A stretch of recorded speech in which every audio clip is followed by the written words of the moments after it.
Hello आपण सुनिछंती RJ Gautami को hi-fi poetries रो आ गोटे सेशन रे आपण मानको बहुत बहुत स्वागत जनाउछि मोरो आ गोटे सेशन रे। आज मु आपण मानको पई नै आसीछि गोटे बहुत बड़ नोवेल। ता सहित आपण माने कहि परिबे कि 1980 मसीहा ठु आरंभ करी आज जाए जदि कौन सी बही सबुठु अधिका सेल हेछि ताहाल सही बहीटी होछि the 7 habits of highly effective people, अर्थात 7टी कारण जोथि पाई कि लोक माने अधिका सफल होइथांती तांको जीवन रे। एही बहीटी 1980 मसीह प्रकाश पाइथिला, किंतु 1980 मसीह प्रकाश पाइबा सत्वे भी एहार लेखिबा ढांचा एमिति एहार लेखक स्टीफन कवे एहाकु एपरि भाबे लिखिछंती जे आज जाई एहा विश्व रे सबुठु अधिका सोल्ड बा अधिका बिक्री होइथिबा बही।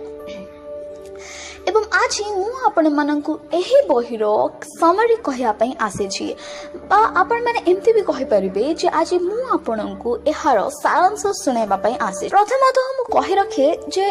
The 7 habits of highly effective people जो पुस्तकटी अछि ताहा पाखा पाखी 432 टी पृष्ठा कंटेन करूछि बा सेही पुस्तक रे 432 टी पृष्ठा रहिछि। जदि आपनक पाखरे यथेष्ट समय रहिछि, जदि आपनकु बही पढ़िया पे भल लागे ताहले आपण निश्चित भाबरे से बहीटी को पढ़ंतु एवं आपण निश्चित भाबरे बहुत किछि सिखिबा पई पाइबे, बहुत किछि जानिबा पई पाइबे एवं आपण निश्चित भाबरे निजे संतुष्ट होई परिबे से बहीटी को पढ़ी। किंतु जदि आपनक पाखरे सेही परि यथेष्ट समय नाही ताहले आपण मोते सुनि पारिबे। एवं मु आपण मानकु कहबा पई जाउछि आज एही पुस्तकटीर सारांश। प्रथमतः मु कहि रखिबा पई चाहे जे एबे प्रथम जदि आम जीवन रे जे कोनसी परिस्थिति दे आमे गति करूछे ता हेई पारे आमे सुखरे गति करिथाउ किंबा आम जीवन रे बहुत गुड़ाए दुख अच्छी। ए सबु जाक आम ऊपर निर्भर करे, आमर दृष्टिकोण ऊपर निर्भर करे। समस्ते चाहती जे विश्व रे परिवर्तन आनिया पाई, किंतु जदि सही विश्व रे परिवर्तन आनिया पाई चाहछंती ताहाले प्रथम निज भितर परिवर्तन आनंतु एवं निज भितर परिवर्तन आनिबा परे निज आख पाखरे थिबा लोकमानक भितर सेही परिवर्तनटी को आनिबा पाई चेष्टा करंतु, ताहाले जाई एही विश्वटी गोटे सुंदर विश्व रे परिणत हेई पारिबो। एही पुस्तकटी रे स्टीफन कवे वा स्टीफन कॉयड और जे लेखक एही पुस्तकटीर से लोकमानकर दृष्टिकोण जे केते महत्वपूर्ण ताहा दर्शाइबा पई चेष्टा करिसथि। केवल दृष्टिकोण ही नुह जेपरि आपण प्रथम रे ही पढ़ी थिबे जे 7टी हैबिट एबे आमे जहाँ भी दैनंदिन जीवन रे करि थाउ ताहाको हमर कुहा जाय अभ्यास एवं सही अभ्यास ही होउछि ताहा जहाँ कि गोटे मनुष्य को गोटे सफल मनुष्य हिसाब से गढ़ी खड़ी थाए एवं सही समय रे गोटे मनुष्य को गोटे असफल गोटे विफल मनुष्य रूप में गढ़ी तले दे पारे। एवं एही पुस्तक रे लेखक आपनकु 7टी अभ्यास विषय रे कहबा पई जाउछंती, जो अभ्यास जदि आपण भी फॉलो करंती, जो अभ्यास जदि आपण भी अनुकरण करंती ताहले आपण मध्ये बहुत सफलता निज जीवन रे पाई परिबे एवं आपण मध्य सफलतार शीर्ष रे जाई पहुंची पारिबे।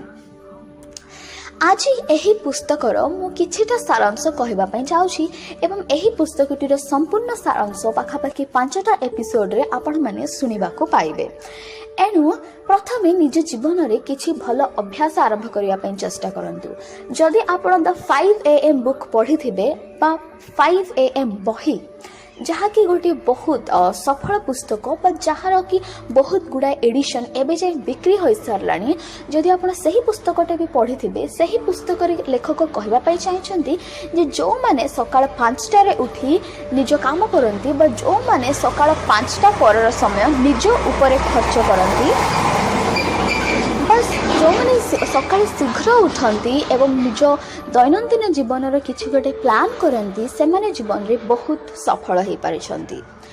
तो मु आपण मानक पई एमिति बहुत गुड़ाए बहिर सारांश नहीं आसवाई जाऊँगी। जदि आपण एमिति बही शुणा आपण को पसंद आसे बा आपण को मध्य जदि मोर कहबा शैली पसंद आसे, जदि आपण मध्य एमिति बही शुणा पसंद करती ताहले आपण मोर चैनल को निश्चित भाव में सब्सक्राइब करने एवं सब्सक्राइब करला परे आपण देखि पारुथिबे लाइक बटन टी को भी दबाई देबे एवं जदि आपण भाबुछंती जे एही सूचनाटी खूब मूल्यवान एवं आपण भी जदि चाहुछंती एही सूचनाटी आपणकर सांग आपणकर संपर्क समस्त जानतु ताहाले एहाकु शेयर करिवा पई जमारू भूलिबेनी।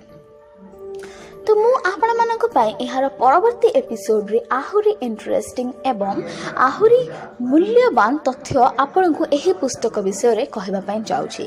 एवं एटा तो होची प्रथम पुस्तक आ सहित आपण को द वन थिंग जहा की बेस्ट सेल्फ इंप्रूवमेंट बुक ताहार मध्य सारांश आपण मानक पई आनी देबा पई जाउची। केवल ताहा नुए जदि आपण आहुरी भी किछि पुस्तकर सारांश सुनिबा पई चाहुछंती ताहाले आपण तळे थिबा कमेंट सेक्शन रे कमेंट करि परिबे एवं मु आपणक रिक्वेस्ट अनुसार आपणक पसंदर बही आपण मानक सुनाइबी। आशा करिछि आपणको एही सेशन टी भल लागिथिबो एवं जदि भल लागिथिबो लाइक एवं सब्सक्राइब करिबाको जम्मारू भूलिबेनी। नमस्कार।